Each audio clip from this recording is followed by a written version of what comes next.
Okay, wait a minute. Okay, here's the bed.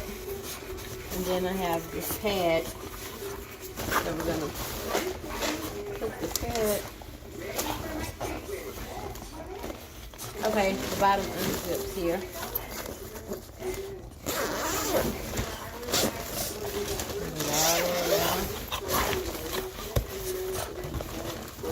And this is how it looks. I'm gonna take the pad. Watch out, my mic.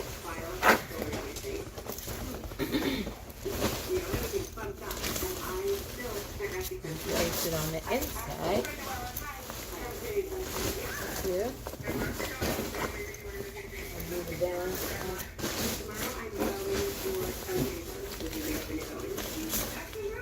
Okay, okay.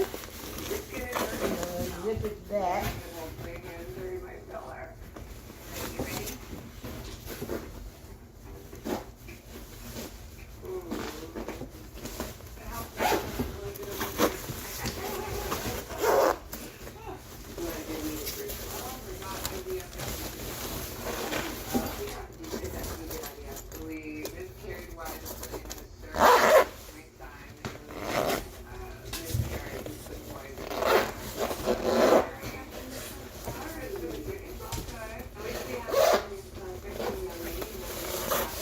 It's a nice size.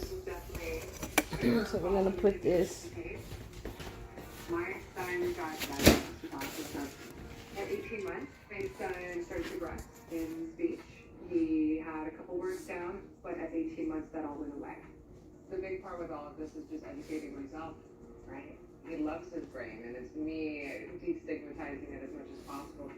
It's not a membership I thought I'd ever want to be part of, but I'm very proud to have an autistic son. Ooh, this is very exciting. So we have a house in Puerto Rico. Don't you bite me. Trying to become a bit of a new business for me. Unfortunately, there was some financial things that were not close to me. Remy, you don't scratch the bed. So I can't wait to just be done with it. I was in shock when I found out about the business tax cuts. Initially, it was 1 lane to $4 million. And later, I found out that it was 2 lanes. And it's a nice size for his big butt. So, That was the name of excuse me. I like that you can unzip and take the pad out. And you can wash them separately. Trust and honesty are the foundation of any relationship. After the infidelity in my marriage, we had something called the day of truth. And I asked all the